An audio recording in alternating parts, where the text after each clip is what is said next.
Alhamdulillah nih kita dari kemarin udah nge-share, ada 28 peserta yang join di sini, cuman sekarang mungkin baru ada 16, nggak apa-apa, kita sambil berjalan aja. Terus ini juga kegiatannya ada di YouTube channel kita ya, kebetulan di Rapid Pro Labs, itu sekarang lagi live, mungkin yang lain juga bisa di-sharing, siapa tahu ada yang mau nonton lewat YouTube. Kemudian kita mungkin bakal sedikit pengenalan dulu tentang apa itu siapa itu Rapid Pro dan apa ini kira-kira. Nah, Rapid Pro jadi untuk kegiatan kali ini akan dibawakan nanti pemaparannya akan dibawakan langsung oleh Mas Lutfan selaku Chief Engineer dari Rapid Pro, dan Rapid Pro ini kurang lebih adalah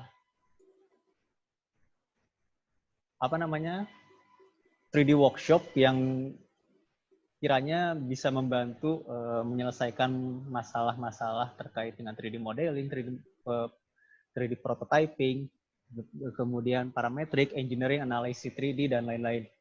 Dan termasuk juga 3D printing. Dan ya di 3D di Rapid Pro ini juga nggak cuma masalah 3D printing, tapi kita juga bisa ada beberapa sedikit dari masalah softwaring, seperti 3D modeling, ada engineering analysis, terus 3D design rendering untuk kebutuhan presentasi. Dan dari 3D printing sendiri,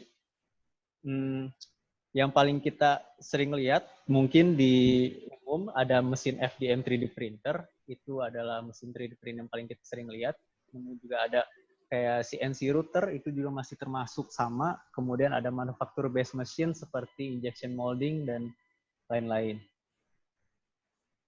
Dan ya ini adalah workshop kami.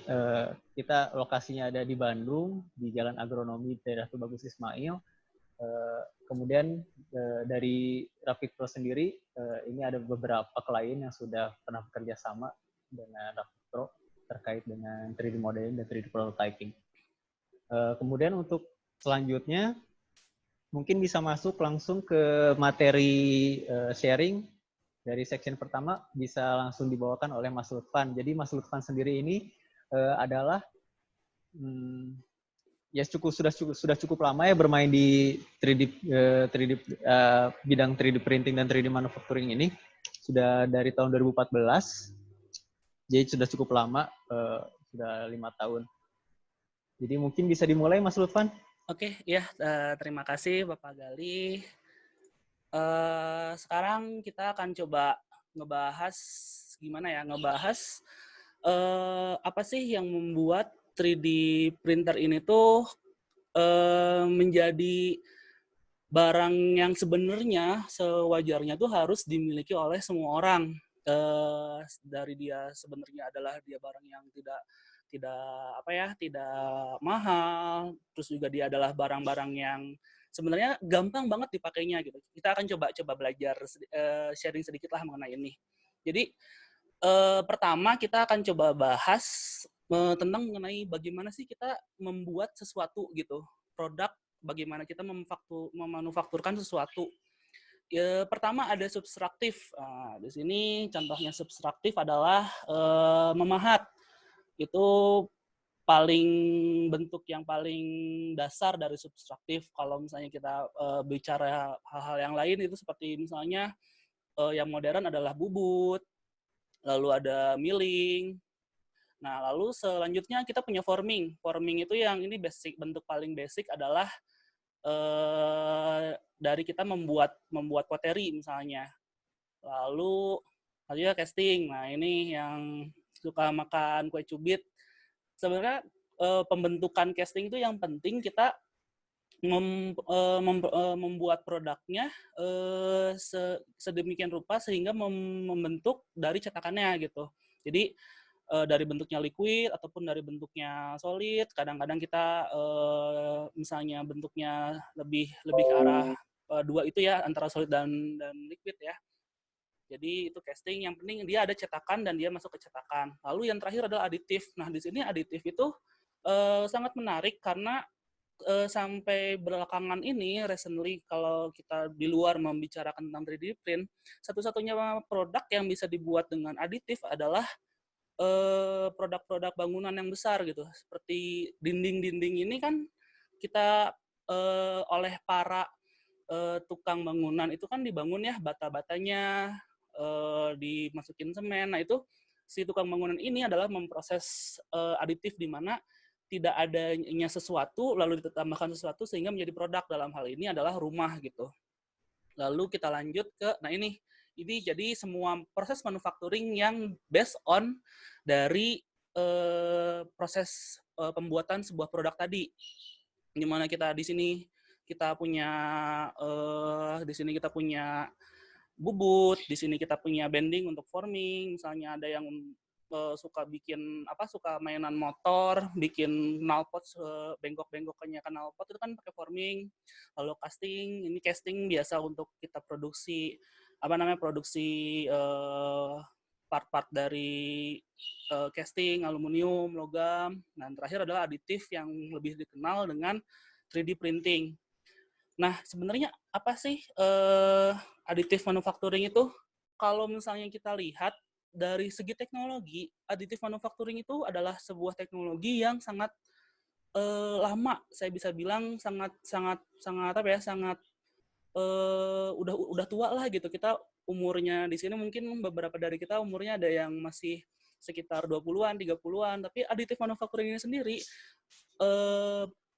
ada sekitar tahun 1981 gitu. Nah, setelah 40 tahun berjalan, ceritanya sih dulu kenapa sampai 40 tahun ini nggak terkenal sampai ke dunia itu ya karena selama 40 tahun ini itu dia dipegang si license-nya oleh sebuah perusahaan dan baru selesai license-nya itu di 2011 sehingga dari 2011 hingga sekarang dia banyak yang bikin open source-nya gitu. Nah, dari umur dia sudah sangat tua ya, 40 tahun. Bahkan lebih tua dari teknologi smartphone kita. Itu misalnya teknologi OLED, layar, screen, dan teknologi 4G itu lebih tua 3D print sebenarnya. Dan ini dari saya kumpulkan datanya, memang yang paling banyak diketahui 3D printing proses atau additive manufacturing itu ada 8 dari mulai inkjet, DLP, FDM, SDL, lalu ada juga ABM, tapi yang akan kita bahas terutama adalah di bagian extrusion atau FDM atau FFF. FDM sendiri ini sebutan dari Fused Deposition Modeling. Nah, basicnya seperti apa? Simpel sih sebenarnya. Kita bikin layer by layer gitu. Jadi kalau misalnya kita bikin desain dulu, yang kita biasa bikinnya kalau misalnya orang-orang desainer, 3D desainer terutama biasa memakai AutoCAD, memakai SketchUp, memakai Inventor, memakai SolidWorks. Software-software 3D itu digunakan untuk membuat 3D model basic yang akan kita proses. Setelah itu masuk ke proses software yang namanya slicing. Nah, di slicing ini itu benar-benar kita layer by layer-nya di-define gitu. Kita define sehingga dari sini kita bisa project atau kita bisa melihat mulai terbentuk nih si produknya dari layer pertama, layer kedua, layer ketiga, layer keempat, dan seterusnya. Lalu akhirnya jadi produk yang seperti kita inginkan gitu. Nah, tadi simple sebenarnya layer by layer manufacturing itu nggak jauh dari kita menumpukan kertas-kertas dengan bentuk-bentuk yang sudah kita gunting-gunting. Jadi satu dia teknologinya sudah lama, dua teknologinya juga dia nggak terlalu rumit lah untuk dibahas gitu, nggak kayak teknologi OLED atau screen atau 4G yang sebenarnya butuh literally rocket science untuk memahaminya gitu. Nah, tapi sekarang kita masuk ke faktor yang ketiga, yaitu faktor murahnya. Ini rekan-rekan saya, kebetulan kita dari Rapid Pro adalah salah satu anggota besar dari Asosiasi Print 3D Indonesia. Kebetulan saya pribadi di sini adalah jadi sebagai sebagai koordinator untuk wilayah Jawa Barat. Nah, ini teman-teman kita di asosiasi. Jadi kita tuh kayak punya passion sendiri mengenai bagaimana kita membuat 3D print tuh paling murah gitu. Jadi ini bisa dilihat kalau misalnya teman-teman bisa melihat di sini, ini dibuatnya dari kayu. Ada yang dibuat dari kayu, terus juga ada yang pakai heatsinknya itu heatsink untuk motor pompa air akuarium. Lalu selanjutnya, nah ini pakai akrilik bener-bener full akrilik, uh, cuman pakai slider baja aja gitu. Jadi bahan-bahannya sangat mudah dicari. Kalau nggak salah yang dari kayu ini tuh dia cuman habis sekitar 2-3 jutaan. Jadi ini kita menarik sekali gitu untuk dibahas gitu. Kalau misalnya untuk masalah seberapa mahal sih sebenarnya si produk ini gitu. Nah, ini yang menarik juga fenomenanya. Satu, dia udah ya teknologi lama. Dua, teknologinya sangat mudah dipahami kalau misalnya kita mau belajar gitu ya. Nanti kita akan coba melihat seberapa mudah sih mengoperasikannya gitu. Nah, lalu yang ketiga, yang terakhir adalah dia sangat murah gitu. Tapi fenomenanya di Indonesia ini coba saya screenshot kemarin malam dari Tokopedia ketika kita ngeklik di bagian elektronik, ini yang keluar. Tetapi ceritanya kalau kita ngelihatnya di banggood.com itu platform di China sama di Australia, ketika kita ngelihat ini di bagian elektronik, wah ternyata ada sesuatu yang beda nih. Saya lihat 1, 2, 3. 6 dari 8 produk itu adalah 3D print gitu, yang mereka highlight. Terus juga brand di sini 1, 2, 3, 4, 5, 6 dari 9 produk yang mereka highlight itu adalah produk-produk 3D print gitu. Jadi di sini sangat menarik kalau menurut saya, kenapa di Indonesia nggak bisa, atau kenapa di Indonesia belum memiliki atau memahami atau berkeinginan mungkin untuk membuat si produk ini menjadi mainstream. Nah, ini mungkin salah satu cara coba kita sharing sekarang untuk membuat si produk ini jadi mainstream gitu. Nah, lalu kita akan bahas ke bagian kedua. Tadi udah kita bahas produk ini sebenarnya sangat atau 3D print ini teknologi ini sangat cocok untuk jadi produk mainstream gitu, karena satu, dia murah, yang kedua dia gampang dipakai, terus juga teknologinya nggak baru-baru banget, bukan rocket science gitu. Lalu yang kedua, aplikasinya juga sangat broad kalau menurut saya. Jadi ini ceritanya Volkswagen Auto Eropa itu, ya mungkin teman-teman kalau dengar mobil Volkswagen itu mobil mahal ya. Nah, mobil Volkswagen ini produksinya dia lining produksi gitu ya. Kan banyak sih kalau misalnya saya punya teman yang punya Volkswagen itu, katanya dia presisi banget untuk lining-liningnya tuh nggak ada yang bolong-bolong, tapi ternyata pemasangan lining-liningnya itu memakai teknologi 3D print gitu. Nah, dulu Volkswagen nggak memakai teknologi 3D print, tapi ketika mereka memakai teknologi 3D print, 91% cost reduction sama 95% time saving mereka bisa lakukan.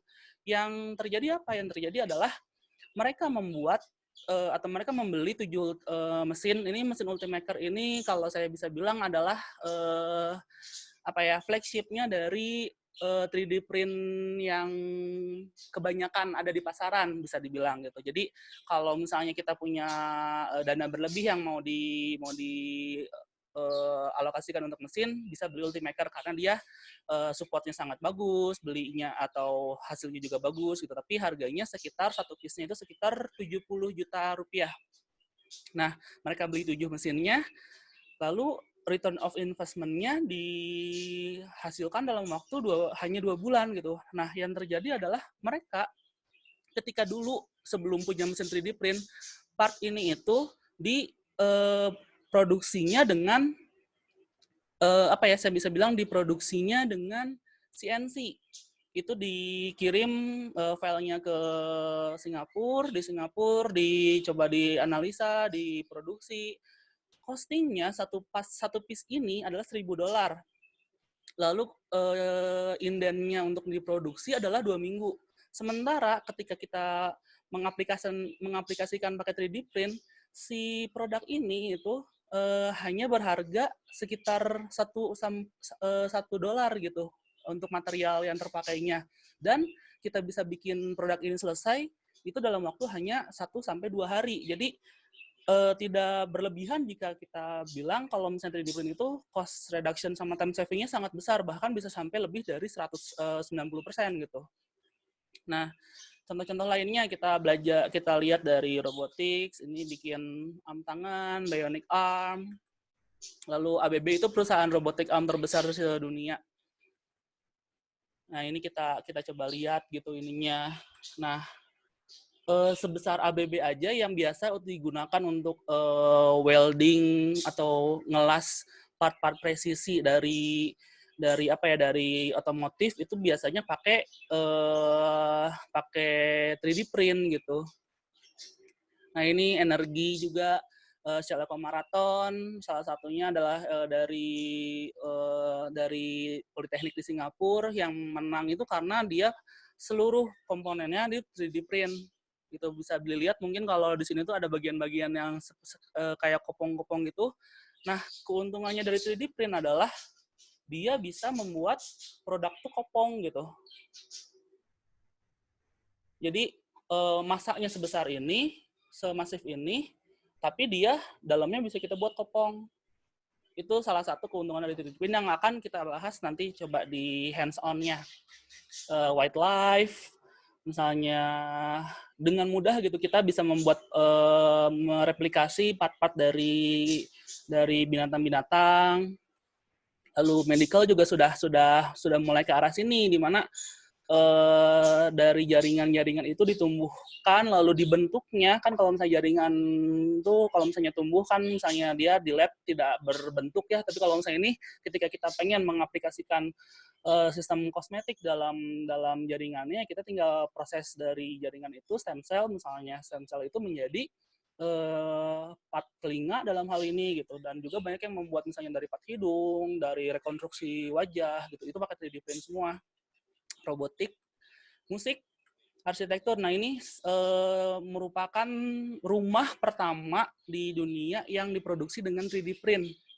Saya bilang ini diproduksi ya, bukan dibangun, karena memang dia satu rumah ini selesai diproduksinya hanya dalam waktu 2 kali 24 jam. Jadi 2 hari itu operatornya cuma ada satu, lalu orang yang ngecatnya itu di hari setelahnya, dan si proses 3D print dari bawah sampai atas ini itu selesai dalam waktu hanya dari kurang dari 2-3 hari gitu. Lalu yang paling menarik lagi adalah di kelas. Gimana kita bisa membuat si teknologi 3D print ini menjadi sesuatu yang membantu siswa-siswa, terutama mahasiswa itu untuk belajar gitu. Belajar dari misalnya ini biologi science, kita bikin daripada kan misalnya waktu dulu kita sekolah itu ada membedah ikan, membedah kodok. Daripada itu lebih baik misalnya anak-anaknya itu diberikan 3D model dari jantung kodoknya, jantung atau dari insang ikannya, lalu mereka 3D print dan mereka bisa melihat sendiri gitu. Jadi banyak sebenarnya yang kita bisa aplikasikan gitu, dari mulai engineering, chemistry, geografi, topologi, history, bahkan misalnya yang social study, arsitektural, dan juga saya juga ada pengalaman, kebetulan kita ada pengalaman di SD Asvia namanya, bisa dibilang ini adalah SD pertama di Indonesia yang coba mengaplikasikan atau menggabungkan metode pembelajaran dengan 3D print gitu. Jadi si 3D print ini dijadikan benar-benar sebagai tools untuk mereka.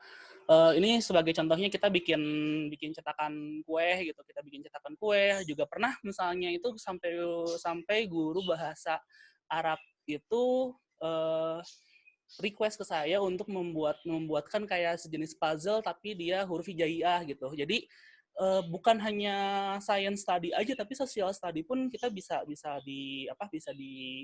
dipakai sangat besar di sini gitu.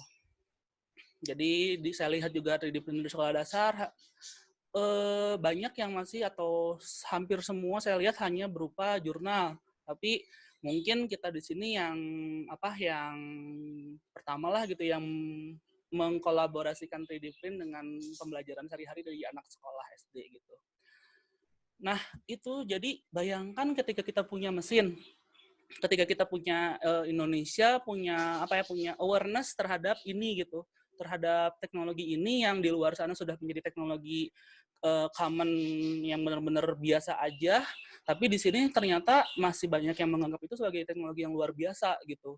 Nah, bayangkan kita punya mesin banyak, jadi si gambar ini tuh bukan lagi sebagai lab teknik atau lab lab aero atau lab teknik apapun, tapi gambar di sini itu bisa sebagai misalnya misalnya dia sebagai workshop dari tukang membuat sepatu di Cibaduyut gitu.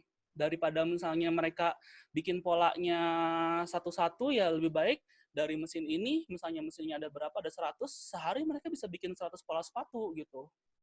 Jadi sangat bisa diaplikasikan di mana saja sebenarnya si teknologi 3D print ini tuh.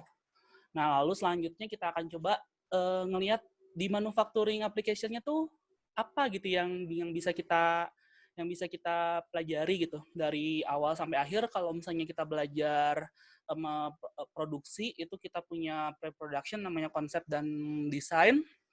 Lalu production-nya sendiri dari mulai implementation, testing, dan di-repeat sehingga menjadi finalizing dan publishing dari manufakturnya itu sendiri.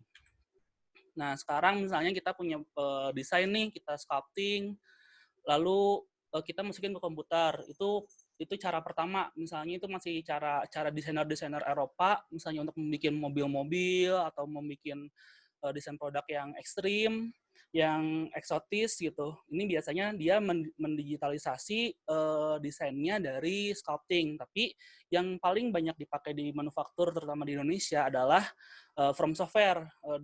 Jadi kita bikin produksinya dari software gitu. Nah, ini juga kita akan coba nyinggung sedikit tentang machine learning. Kenapa? Karena menarik sekali menurut saya, karena karena software-nya gratis. Software-nya gratis, kalian bisa dalam hal ini klaim aja software-nya selama 3 tahun, bisa kalian pakai sendiri gratis dari mulai Inventor, AutoCAD, dari 2 ini gitu ya. Lalu Tinkercad itu edisi yang web base-nya, jadi sehingga kalau misalnya Inventor dan AutoCAD mungkin komputer kalian itu bakal terasa berat untuk menjalankannya. Tapi ketika kalian buat Tinkercad, ini dia kayak web base gitu. Kalau misalnya kita bandingin dengan software-software kayak Google Doc misalnya gitu. Kalau Google Doc kan versi webnya dari Microsoft Word gitu. Jadi ini adalah versi online-nya atau versi webnya dari Inventor. Ini kalian bisa coba gratis sekarang, tinggal masuk aja ke linknya Autodesk, download, mau belajar Inventor, mau belajar AutoCAD, mau nyobain Tinkercad, semua tutorialnya banyak banget di internet. Kalau misalnya pun mau, nanti kita di pertemuan berikutnya kita akan coba belajar dengan Tinkercad nih yang paling ramah aja untuk semuanya gitu. Nah, yang menarik apa? Yang menarik ketika kita mengaplikasikan ini tadi, machine learning generated design. Ini adalah cerita yang saya saya paling wah banget lah gitu ketika ada lulusan SMK, ini sebenarnya bukan SMA ya, lulusan SMK dari Salatiga dengan modal software ini dia tuh ngalahin insinyur Oxford sama yang lain-lain lah seluruh dunia, di mana dari GE dan kerjasama dengan Boeing itu pengen bikin bracket. Ini yang dia bikin bracketnya. Jadi desain awal seperti ini. Gimana caranya biar dia kuat gitu. Nah, dia aplikasikan software tadi, dia kasih gaya-gayanya, masukin gaya-gaya yang terjadinya, lalu setelah dimasukin gaya-gaya yang terjadi tadi, langsung keluar hasilnya. Nah, ini menarik karena apa? Karena Saya sebagai mungkin ada teman-teman di sini juga yang belajar desain engineering, belajar software 3D model. Di sini menjadi menarik karena ilmu yang kita pelajari jadinya nggak relevan. Nggak relevan karena yang dibutuhkan dari software ini bukanlah kemampuan kita untuk mendeduksi apakah terjadi hitungan-hitungan engineering lah gitu, tapi kemampuan yang dibutuhkan adalah pengetahuan dari proyeknya, di mana misalnya gitu, kalau misalnya kita butuh proyeknya dia tahan ini berapa 3.300 Newton, oh maaf 33.000 Newton, berarti sekitar 330 kilograman sekitar kira-kira gitu. Jadi bagaimana biar dia tahan sebesar itu gitu. Nah, ini itu sebenarnya yang tahu tuh ya orang-orang marketing, orang-orang finansial, bisa tahu juga yang seperti ini karena ini adalah spek dari produk yang mereka jual gitu. Jadi kedepannya mungkin mungkin pengetahuan ini akan sangat broad, akan sangat mudah dipelajari oleh semua orang sehingga software engineer itu nggak lagi dibutuhkan terlalu banyak gitu. Dan juga ini menjadi undangan untuk semua pihak selain dari engineering gitu ya untuk berlomba-lomba untuk mempelajarinya bersama gitu, karena semua bentukan-bentukan yang rumit-rumit ini itu dibikinnya oleh software, bukan oleh tangan kita sama sekali gitu. Ini pun sama saya bikin. Saya cuma bikin, ini waktu tugas akhir saya coba share sedikit. Jadi saya cuma bikin bentukan seperti ini, skill yang dibutuhkan itu hanya skill ini aja, hanya skill untuk menggambar di Corel Draw sebenarnya. Ketika saya bisa menggambar di Corel Draw, saya bisa bikin bentukan seperti ini. Saya masukin datanya, lalu dari analisa ini keluarlah desain seperti ini gitu. Dan ketika dianalisa lagi, dan ternyata memang kuat gitu. Harus kita produksi pun ini tidak saya apa-apakan lagi, langsung kita produksi. Ternyata memang si mata potongnya itu benar-benar memotong gitu. Jadi ini yang sangat menarik. Jadi tadi kemudahan dari 3D model sekarang sudah sangat mudah, bahkan kita nggak perlu lagi belajar untuk 3D modelnya gitu. Dimana kita digital manufacturing, belajar untuk high strength to weight ratio gitu. Lalu di sini ini beberapa kerjaan kita juga. Di sini juga kita punya pembahasan baru di mana ada potensi sebenarnya dari UMKM untuk diaplikasikan. Saya ambil contoh di sini adalah usaha saya bersama dengan Galih dan dari beberapa teman dari kita. Sebentar ya, ada paket dulu. Boleh dari Bapak Galih diambil alih dulu sebentar. Ya, jadi kita udah masuk ke section 4 ya. Yang mana sekarang udah mulai aplikasinya 3D print ke dalam micro small medium enterprise application. Gitu. Jadi buat nanti, oh ya, si sharing ini dibaginya cuma ada 4 section, jadi ini bakal jadi section yang terakhir. Lalu Oke, mohon maaf atas gangguannya sebentar tadi. Jadi langsung kita lanjut ya. Boleh langsung lanjut lagi. Oke, di sini kita pengalamannya tentang tentang UMKM gitu. Nah, menariknya di sini UMKM tuh bisa kita aplikasikan seperti ini. Kita belajar manufaktur atau kita belajar produksi dari sebuah barang itu dari raw material, disimpan di supplier, dari supplier masuk ke manufaktur, dari manufaktur misalnya dari bahan raw materialnya itu adalah kapas katun gitu ya, dijadiin baju, lalu dikirim oleh distributor, lalu distributor mengirimnya kepada retailer sehingga customer bisa beli. Nah, di sini sangat menarik karena dengan adanya 3D printing yang udah satunya dia sangat murah gitu, terus mudah dipakai, kita tuh bisa bikin dari yang atas ini jadi ini doang gitu. Jadi hanya dari desainer jadi ke customer. Nah, di sini contohnya yang sangat ideal gitu ya, itu adalah ketika zaman dulu mesin printer biasa, printer kertas itu belum semasif sekarang. Kalau sekarang sih saya nggak bisa membayangkan di rumah masing-masing nggak ada printer tuh mungkin akan kesulitan gitu untuk melakukan sesuatu gitu. Jadi Bayangkan zaman dulu itu nggak ada kepikiran orang-orang untuk memproduksi atau membuat koran mereka sendiri atau untuk membuat majalah mereka sendiri gitu. Tapi ketika misalnya si mesin ini yang dulu harganya dari mulai puluhan juta sehingga sekarang sampai ratusan ribu, itu karena di-embrace oleh masyarakatnya, di-embrace oleh si customer-nya gitu. Nah, dari sini saya bisa bisa gimana ya, bisa lihat kalau si produksi ini tuh atau si 3D print ini nanti kedepannya bakal seperti ini gitu.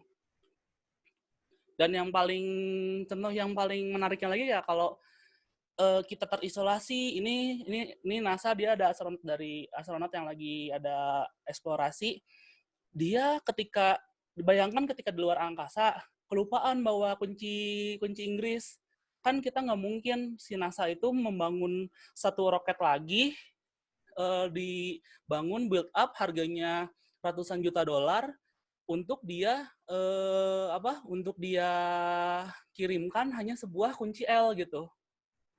Yang dibutuhkan apa? Yang dibutuhkan adalah 3D print di sini gitu untuk memproduksi barang-barang seperti ini. Nah, kondisi astronot ini sama seperti kita sekarang. Kita sekarang kondisinya nggak bisa kemana-mana karena social distancing juga PSBB. Terus bayangkan kondisi di mana PSBB-nya sangat ketat sampai bahkan fasilitas Gosen, Gojek, JNE, dan yang lain-lain paket yang lain-lain itu sampai nggak bisa dipakai sama sekali gitu. Benar-benar kita nggak bisa kemana-mana.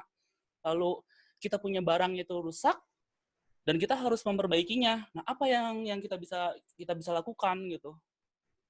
Jadi ketika misalnya kita masing-masing dari poin ini itu punya mesin, semua orang adalah pabrik dalam hal ini jatuhnya. Ketika semua orang pabrik, tidak ada lagi masalah ketika kita harus membuat sesuatu atau memperbaiki sesuatu tanpa harus menunggu dari pabrik itu sendiri gitu. Ini contohnya aja, contoh yang coba kemarin kita lakukan dari kemarin kalau misalnya ngikutin kita di sosial media itu kita ada project charity event di mana kita ngebagi-bagiin face shield gratis bagi tenaga kesehatan. Kita udah ngasih sekitar 5.000 lebih per hari ini, itu ada 5.120 face shield sudah kita bagikan.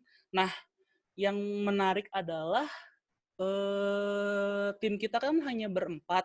Kita juga masih termasuknya UMKM kecil karena kita belum punya tempat sendiri, belum punya establishment yang besar-besar seperti bisnis-bisnis yang lain. Tapi yang menariknya adalah kita di sini bisa memproduksi, bisa apa ya, bisa membuat sebuah barang yang ketika di pasaran itu ternyata dia barang yang susah dicari gitu, APD dalam hal ini.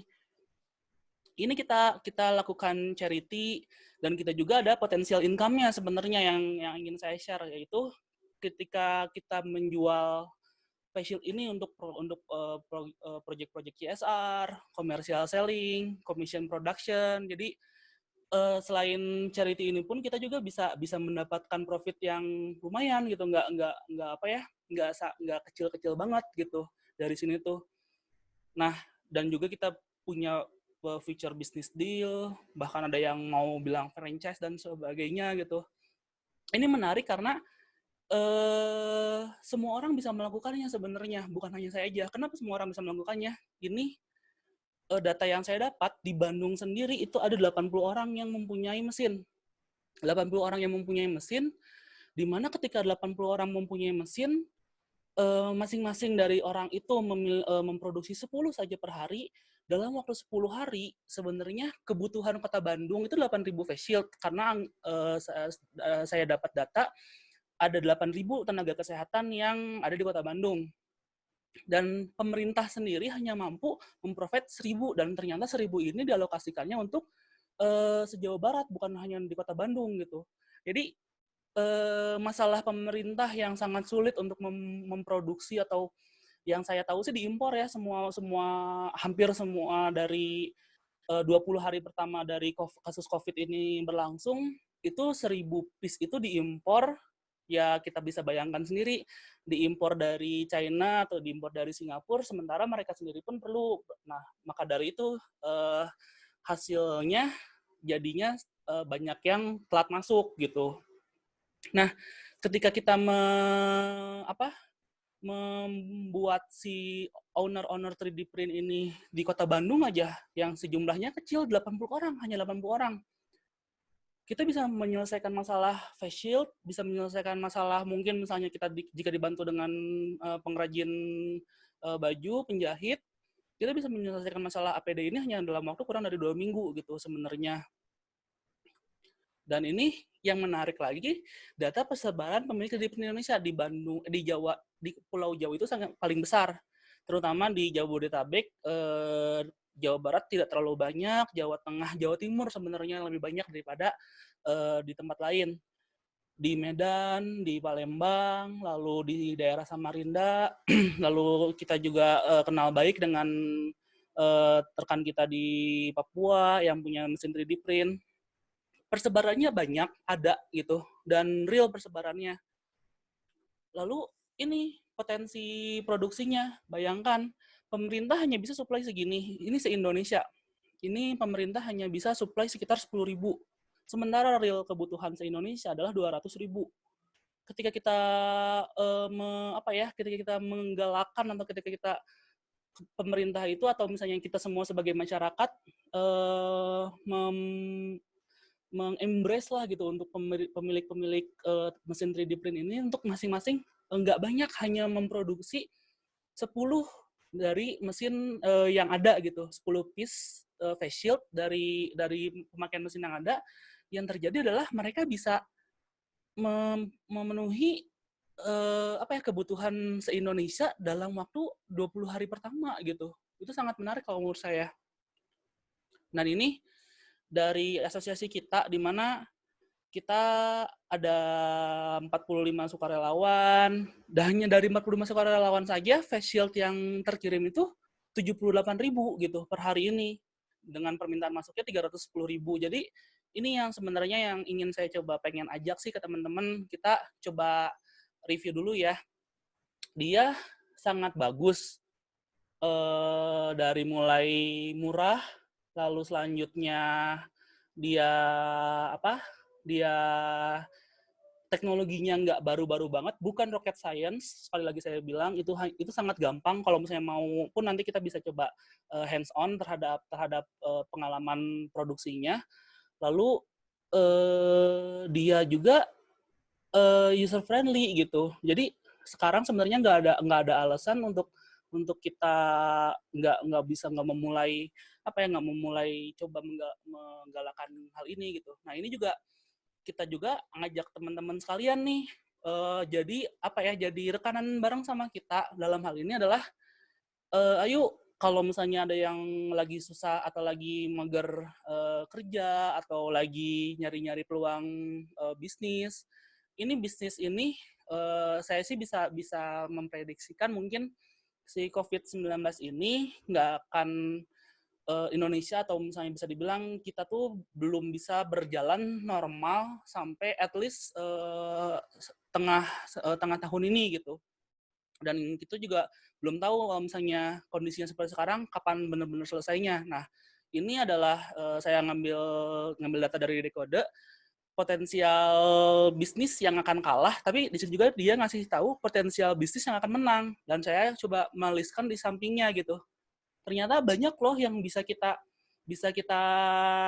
coba comot dari comot dari arsitektur, comot dari mechanical, comot dari electrical, comot dari IoT, comot dari pendidikan, comot dari mainan gitu kan. Karena semua orang social distancing, saya lihat bahkan penjualan mainan seperti video games dan mainan-mainan hobi itu bakal meningkat gitu. Jadi kita bisa mulai masing-masing dari kita untuk coba sih kalau misalnya kita bikin startup atau bikin UMKM dengan basic-basicnya dari sini, siapa tahu aja gitu something big could happen gitu. Cara startnya gampang. Ini kita akan coba ini aja gitu, kita coba mulai ya, instead of Instagram and TikTok, you can start showing through Pinterest and Kickstarter. Saya suka banget lihat Kickstarter. Karena apa? Karena Pinterest dan Kickstarter ini kalau menurut saya adalah sebagai media di mana kalian bisa memulai beride dari Pinterest, tapi kalian juga bisa melihat realisasinya yang real di lapangan seperti apa di Kickstarter. Karena banyak yang dari Kickstarter itu misalnya fidget spinner. Besar banget kan itu fidget spinner waktu dia lagi besar-besarnya gitu. Tapi ide-idenya ada di Pinterest sebenarnya. Tapi ketika sudah diaplikasikan ke produksi, kita bisa melihatnya dari Kickstarter gitu. Nah, setelah itu mungkin kalian bisa setelah ada ide, oh iya saya mau bikin ini, bisa dicatat aja nih, ada Thingiverse, kita punya My Mini Factory, kita punya grabcat.com, dari software dari website-website ini kita bisa dapat 3D model gitu. Lalu setelah itu yang saya bilang tadi, kita setelah dapat ide, dapat desain, ya kita belajar 3D modelnya gitu. Karena tidak ada alasan untuk tidak belajar 3D model, karena bukan hanya engineer aja yang harus bisa, tapi sebenarnya semua orang pun sudah diundang oleh si software itu, karena software itu sudah saking pintarnya sampai bisa membuat desain sendiri gitu. Kita bisa belajar dengan Fusion 360 itu gratis, SketchUp gratis, Blender gratis. Kalau misalnya kita mau daftar yang tadi saya bilang itu pakai Inventor juga itu gratis gitu. Nah, mungkin kalau untuk dari pemaparan materi seperti ini, selanjutnya saya serahkan ke Bapak Galih lagi. Silahkan. Oke, jadi kayak gitu kurang lebih teman-teman. Pemaparannya ada 4 section yang dijelasin tadi. Oh ya, kalau kita sekarang udah mulai buka buat pertanyaan. Kalau ada pertanyaan bisa langsung disampaikan di grup chat ya. Nanti coba saya pilih. Kalau ada pertanyaan ya bakal saya pilih-pilih. Nanti saya bacain di sini supaya semuanya bisa dengar dan Mas Irfan juga jadi bisa tahu gitu. Boleh pertanyaannya? Kalau ada langsung ke grup chat aja. Jadi menarik banget ini ya Mas Lutfan ya, 3D print. Jadi kita udah tahu sebenarnya 3D print ini apa dan manfaat-manfaatnya juga banyak banget. Tadi udah disebutin. Jadi nggak cuma manfaatnya ini nggak cuma kita bisa rasain buat produksi ban besar gitu, tapi buat keperluan nggak cuma buat keperluan science, engineering juga gitu-gitu. Jadi bisa buat media pembelajaran, terus aplikasinya juga bisa di mana aja. Itu sih yang paling penting. Oke, siap yang silahkan jika ada yang mungkin mau bertanya atau apa gitu, bisa dari ada Zoom group chat. Kalau misalnya pakai PC itu di sebelah kanan. Nah, ini ada dari Mbak Wina. Harga mesin printernya nih kita langsung buka aja ya. Saya sih lebih senangnya bukan saya yang jualan. Saya lebih senangnya saya sharing gitu ke teman-teman. Kita buka Tokopedia. Ini menunjukkan betapa mudahnya untuk memiliki mesin ini gitu. Kita buka 3D printer dan nah, ada mesin yang mulai ada harganya dari 3,5 juta. Ini saya rekomendasikan karena saya juga pakai. Ada mesin yang mulai harganya mana lagi ya yang saya rekomendasikan. Ini kalau misalnya benar-benar mau mau mempelajari dari segi manufakturnya, dari segi cara buatnya si mesin 3D print itu gitu. Lalu nah ini yang paling saya rekomendasikan. Itu sebenarnya yang kayak gini-gini. Dia satu udah nggak terlalu susah untuk dipakai, dia nggak rumit-rumit juga untuk di assembly. Soalnya ini kan dia ngassemblinya hanya butuh 4 baut, 1, 2, 3, 4 gitu. Jadi nggak sulit-sulit banget. Nah, untuk mesin yang ini juga yang paling yang bisa dibilang paling menarik itu mesin yang di belakang saya, yang ini. Jadi coba saya share ininya dulu. Mesin ini dia hasilnya tuh seperti seperti Ultimaker yang saya share tadi yang warna putih, tapi dia costingnya masih di bawah $1.000 gitu. Bahkan bukan $1.000 kemahalan, masih di bawah $700, sekitar 9 jutaan harganya tuh. Nah, di situ sih yang menurut saya itu bisa jadi apa ya, bisa jadi starting point buat teman-teman, misalnya mau teman-teman yang benar-benar try hard untuk belajar, mau dari segi mesinnya itu kayak gimana, itu bisa mulai dari starting yang paling murah sekitar 2 jutaan, 3 jutaan. Lalu kalau misalnya mau ada yang zona nyaman, nggak terlalu bagus, tapi juga cukup bisa diandalkan, itu bisa di sekitar di 6 juta, 7 jutaan. Dan juga kalau misalnya benar-benar zona nyaman untuk produksi, bisa ambil yang mesin yang saya rekomendasikan yang di belakang ini sekitar 9 jutaan gitu. Oke, tadi harga mesin. Boleh nih langsung ke pertanyaan kedua, Iya. bagaimana cara menggunakan mesin 3D print sama brand yang cocok, mungkin ini brand mesin kali ya? Oh iya, brand mesin kali ya. Berarti ini coba saya share lagi ini saya. Jadi 3D modeling itu sebenarnya bisa kita dapat dari mana aja. Ini sebelum ini kita coba download dulu. Download. Nah, tadi saya lihat, tadi saya perlihatkan kita punya Thingiverse, thingiverse.com. Misalnya dari teman-teman sekarang kan zaman-zamannya bikin tajil ya, kita simpel aja, kita coba bikin cookies gitu, cookie cutter.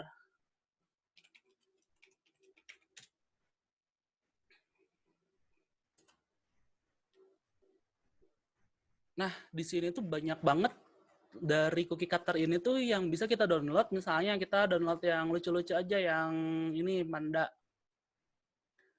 Kita download.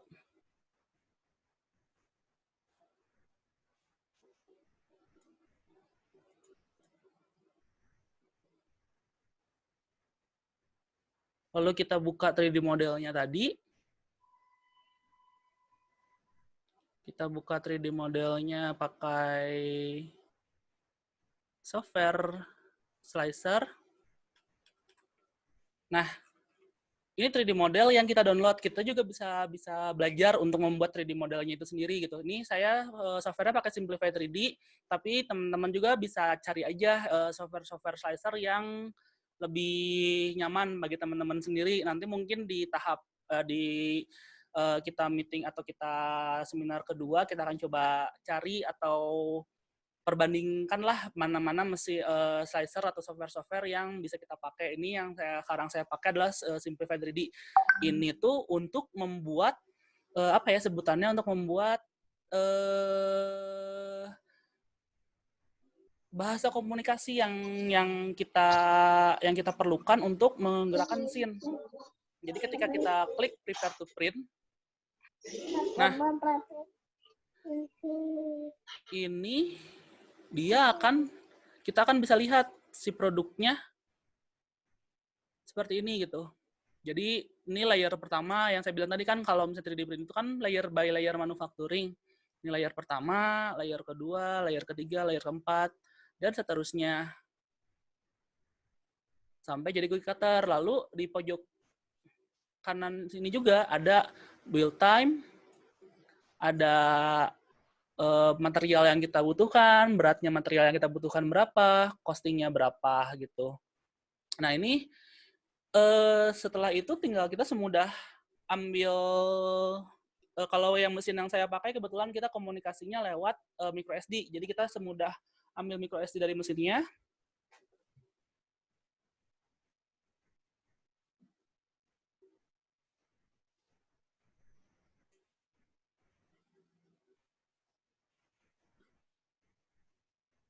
Nah, ini micro SD dari mesinnya, kita coba masukin dulu.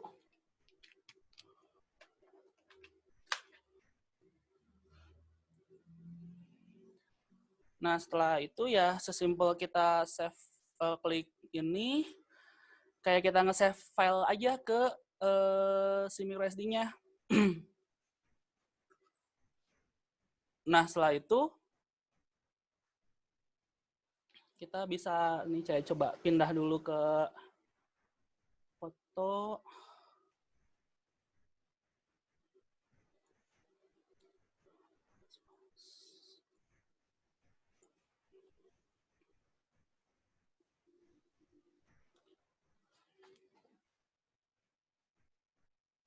Nah, setelah itu kita cabut micro SD-nya.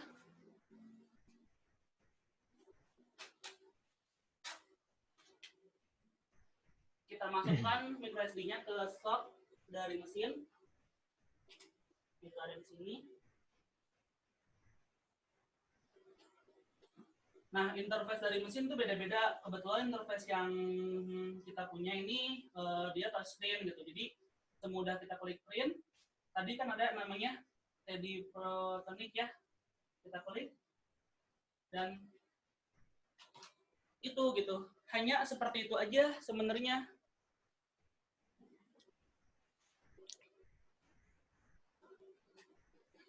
Jadi hanya seperti itu aja cara untuk untuk membuat sebuah produk gitu. Jadi sambil berjalan pun ini mesin di belakang dia akan bekerja sendirinya gitu. Mungkin bisa sedikit nyambung nih Mas Lutfan ke pertanyaan yang kalau mesinnya berjalan 24 jam, itu ada dampak nggak? Oh, sebenarnya kalau mesin ini kebetulan karena mesin ini tuh sebutannya apa ya? Sebutannya chip to produce, chip to replace. Jadi untuk mesin ini kalau misalnya kita pas pakai 24 jam, kebetulan kalau misalnya kita coba sharing yang bikin produksi face shield juga ya.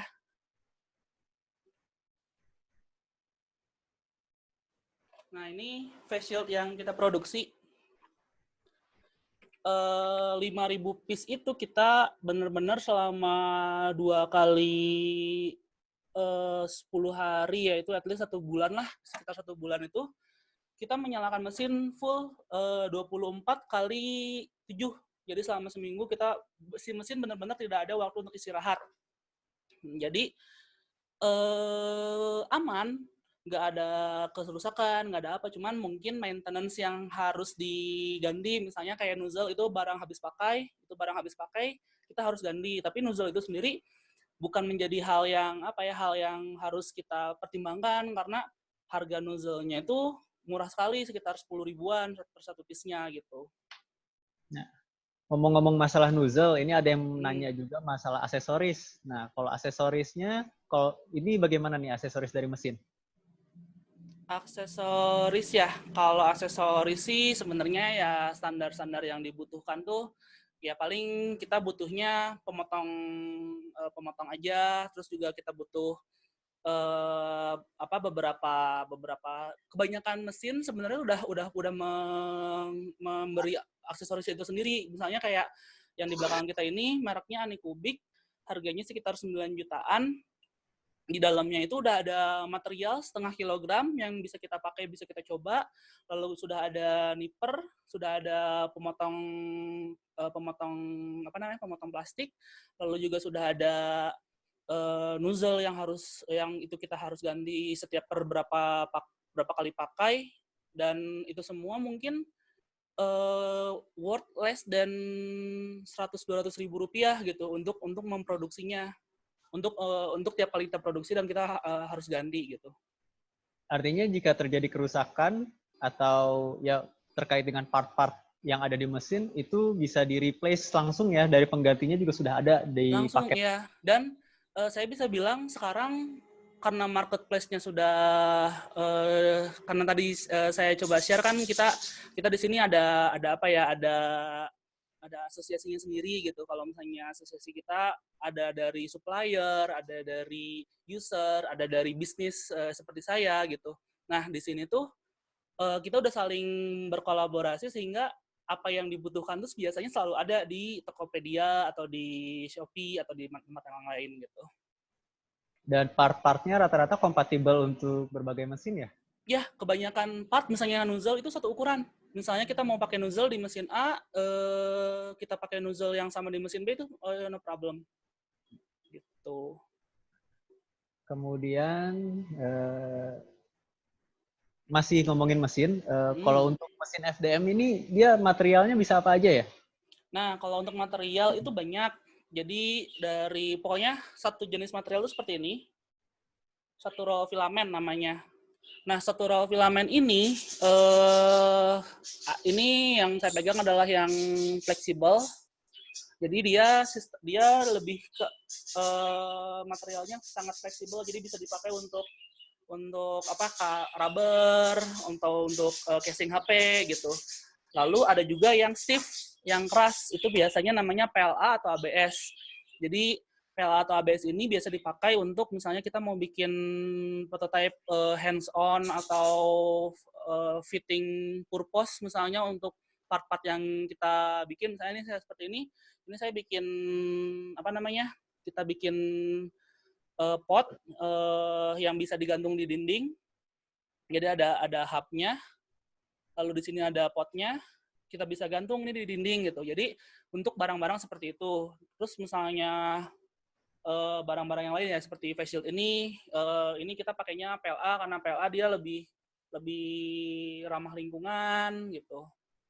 Mungkin seperti itu sih. Kalau material, kalau saya bisa sebutkan sesuatu sih sebenarnya ada banyak.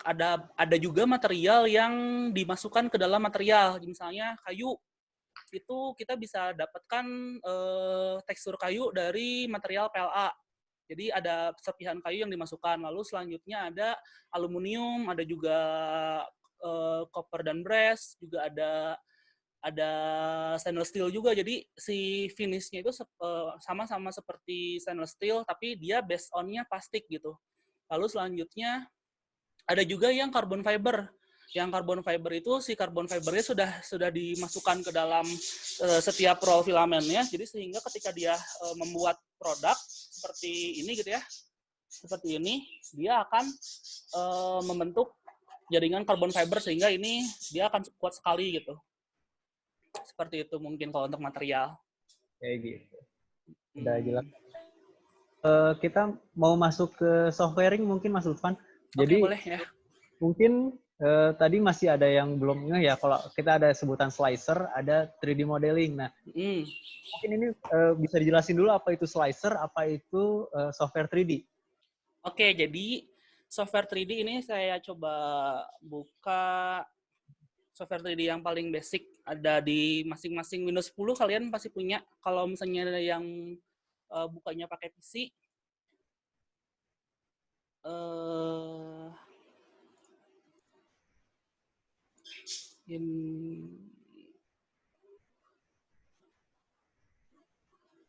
nah, ini adalah software 3D, di mana basicnya adalah kita membuat produk atau membuat desain yang akan kita proses gitu. Jadi misalnya sesimpel kita mau bikin silinder ini ada 2, lalu kita mau bikin silinder ke selanjutnya, misalnya kita mau bikin kepala sebuah karakter gitu ya. Ataupun misalnya kita mau nge-mix antara karakter A dan karakter B. Ini sangat-sangat bisa kita gunakan gitu. Hanya ini mau bikin mainan mobil-mobilan, misalnya untuk anak-anak. Nah, ini adalah software 3D yang saya sebutkan tadi. Kita punya ada namanya 3D Builder. Lalu juga sebenarnya yang bisa kalian coba gratis adalah SketchUp. Mungkin kalau misalnya beberapa dari kalian sudah mendengar namanya SketchUp gitu. Terus juga ada yang namanya, kalau di dunia orang-orang engineering biasanya kenalnya AutoCAD, Inventor, SolidWorks gitu.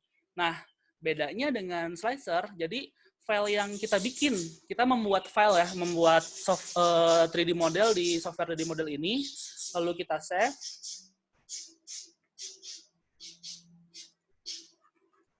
Nah, bedanya dengan Slicer adalah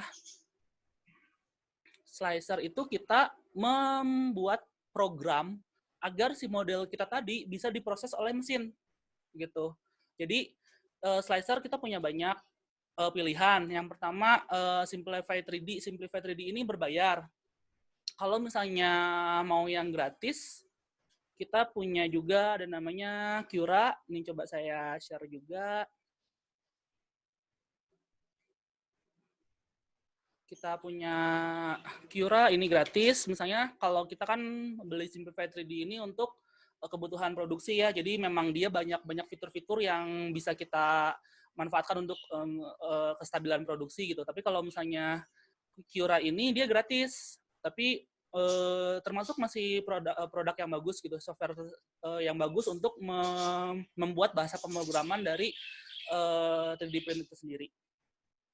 Selain itu kita juga punya Slice 3R. Slice 3R juga sama, dia open source. Jadi mirip-mirip sama Cura, dan ini pun sama-sama gratis gitu. Jadi yang berbayar memang hanya Simplify 3D saja, tapi kalau misalnya untuk settingan, kayak settingannya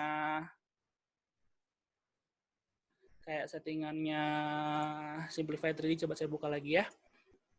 Settingannya Simplify 3D, ini kan kita punya settingan layer, lalu kita punya settingan infill, support, temperatur. Mungkin kalau misalnya ini misalnya nanti mau belajar lebih lanjut, sesi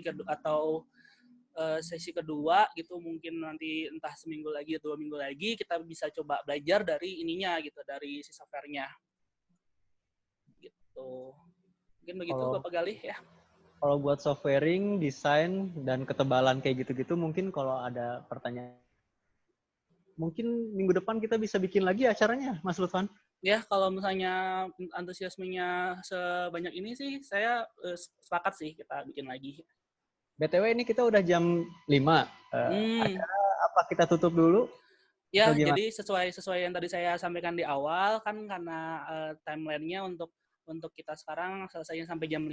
Jadi kalau misalnya ada yang mau meninggalkan, terima kasih saya ucapkan sudah hadir. Selamat berbuka, selamat menyiapkan buka puasa bagi yang menjalankannya. Kalau jika berkenan, misalnya untuk nanti ke depannya ikutan lagi acara-acara seperti ini, nanti tinggal kabarin aja. Dan jangan lupa lihat update-update kita di sosial media. Kita punya Instagram, kita juga ada YouTube channel yang bisa dicoba dicari aja, Rapid Prolabs. Lalu mungkin udah gitu aja. Kalau misalnya ada yang ingin menyiapkan berbuka, dipersilahkan untuk ini aja, untuk meninggalkan chatroom. Tapi kalau misalnya untuk yang mau melanjutkan, silahkan kita lanjut sampai berbuka gitu. Benar-benar ngabuburit istilahnya mah. Acara sharing jadi sudah benar-benar ditutup ya buat sekarang. Tapi kalau misalnya ada yang masih mau lanjut dan bertanya, dipersilahkan. Lanjutin aja kali ya pertanyaan-pertanyaan yang ada di grup chat sini. Boleh. Berarti yang belum apa tuh Simplify 3D Free, ya itu yang tadi ya udah dibahas. Terus material untuk layer per layernya, yang tadi materialnya juga udah dibahas ya. Kita punya 3D PLA, ABS, nilon, dan juga banyak-banyak misalnya yang lain-lainnya seperti kayu, aluminium gitu. Terus kalau lama nggak dioperasikan itu sebenarnya dari pengalaman kita tuh, asalkan dia nggak konslet, asalkan dia disimpannya tidak berdebu, tidak kena air, itu harusnya no problem gitu. Jadi kalau misalnya nggak terlalu aktif, tapi pengen penasaran nih apa punya 3D print, kalau saya sarankan sih go for it gitu. Jangan takut jadi barang yang akan rusak gitu. Kalau ini yang PLA kuat di suhu, nah itu tergantung dari material masing-masing. Seperti PLA ini dia kuat di suhu sekitar 80 maksimal 80 derajat Celcius gitu. Kalau misalnya bahan-bahan yang lain seperti ABS, dia kuatnya sampai 100 sampai 120 derajat Celcius. Jadi tergantung dari materialnya. Ini dari Bapak Andira, Hot Wheels. Nah, sebenarnya ini kita punya satu bahasan lagi. Jadi yang tadi saya sempat singgung juga, ada namanya adalah DLP atau SLA. Nah, untuk DLP atau SLA ini kita belum rekomendasikan ke user-user yang baru, harus yang user-user yang sudah berpengalaman terlebih dahulu, karena si pemakaiannya itu sedikit berbahaya. Jadi bahan-bahan yang terpakainya itu adalah resin UV, di mana naturally resin UV itu toxic. Jadi nggak boleh di ruangan tertutup, harus ruangan terbuka gitu. Jadi kalau misalnya mau bikin diorama Hot Wheels yang kecil-kecil yang 1:4 misalnya, mau bikin peleknya, mau bikin yang lain, itu bisa pakai itu. Tapi kita belum rekomendasikan untuk pemula atau untuk orang yang belum punya open space misalnya di tempatnya gitu. Lalu apalagi yang belum itu ya? Ini sih ada yang satu yang unik dari Mas Ganis nih. Oh iya. Ngomongin bisnis. Oh iya, bisnis, mantap. Bentar ya, saya ke atas lagi. Nah, selama ini apakah ada constraint yang berarti yang pernah dihadapi dalam menggunakan mesin? Nah, ini yang tadi saya bilang. Kalau misalnya kita mainannya di constraint yang berarti dalam hal ini kan kita bicaranya bisnis ya, bisnis 3D print. 3D print ini menariknya satu, dia tuh karena udah ada asosiasinya, jadi udah ada yang mengatur harganya. Harga saya nggak bisa turunin, nggak bisa naikin, segitu aja gitu. Lalu yang kedua, karena ke faktor uniknya yang apa ya, yang membuatnya jadi kadang-kadang sangat dicari itu, dia tuh jadi nggak terlalu nggak terlalu sulit untuk dimulai gitu. Misalnya saya yakin ketika teman-teman self proclaim, oh ini kita punya mesin 3D print, ayo siapa yang mau dibikinin apa, itu pasti ada yang respon gitu dari inner circle teman-teman yang lain. Nah, sementara ini dari segi bisnis ini ya kita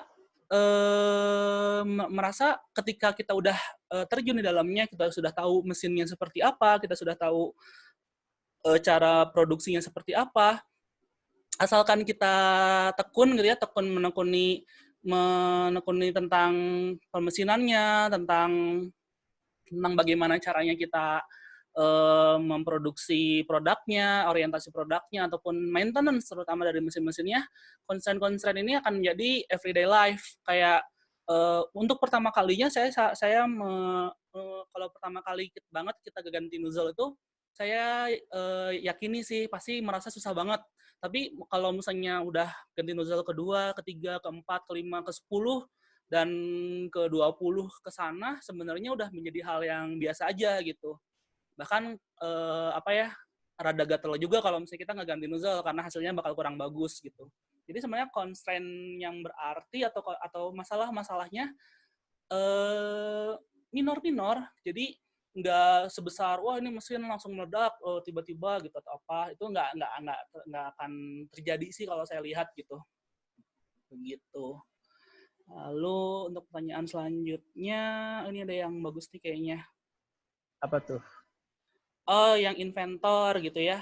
Ya. Nah, ini sebenarnya masalah ketebalan dinding, masalah keterbatasan mesin disebutnya ya. Keterbatasan mesin di sini disebutnya adalah sebagai constraint dari desain. Dari desainer sendiri tergantung dari mesinnya. Kalau misalnya mesinnya kita pakai mesin yang paling detail, itu adalah mesin SLA atau DLP, ya itu nggak masalah kita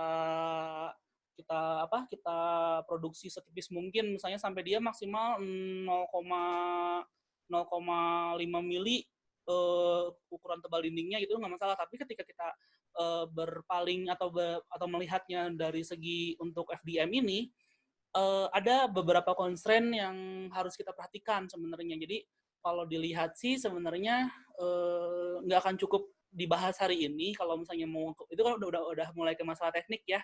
Kalau misalnya tertarik, mungkin nanti kita coba atur aja untuk ngebuburit versi 2-nya gitu. Nanti di situ akan coba saya bahas mengenai coba kita ngedesain untuk bikin software. Mungkin misalnya dari teman-teman yang hadir di sini bisa submit desainnya, nanti coba kita bikin, nanti selanjutnya kita review, nanti kita atur-atur lah gitu. Oke, apalagi ya? Hot Wheels udah. Mungkin untuk pertanyaan itu aja. Kalau misalnya ada yang mau bertanya lagi, mungkin dipersilahkan. Siapa tahu masih ada yang penasaran tentang apa. Kalau ada yang mau menyalakan mic-nya lalu bertanya directly juga kita nggak masalah sih kalau udah tidak terlalu banyak seperti ini. Gitu.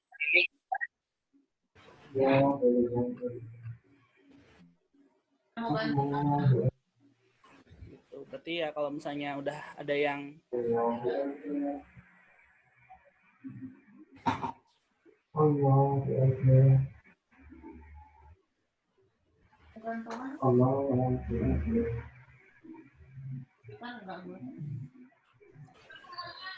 Oke, paling kalau misalnya udah nggak ada yang mau bertanya, kita akhiri ya di sini aja untuk pertemuan kita hari ini. Terima kasih banyak atas antusiasme teman-teman.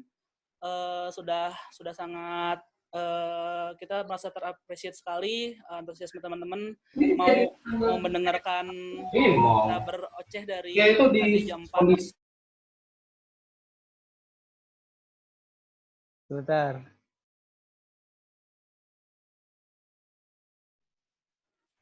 Kalau misalnya nanti mau lanjut sharing-sharingnya bisa ikuti aja di media sosial kita. Paling segitu dulu. Terima kasih atas partisipasinya. Assalamualaikum warahmatullahi wabarakatuh. Assalamualaikum. Terima kasih teman-teman. Dadah. Sampai jumpa lagi ya.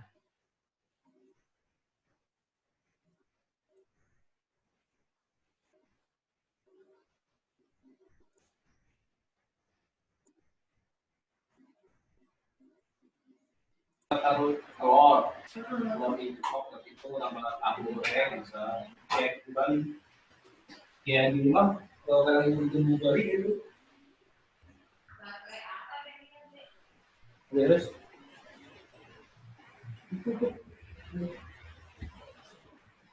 iya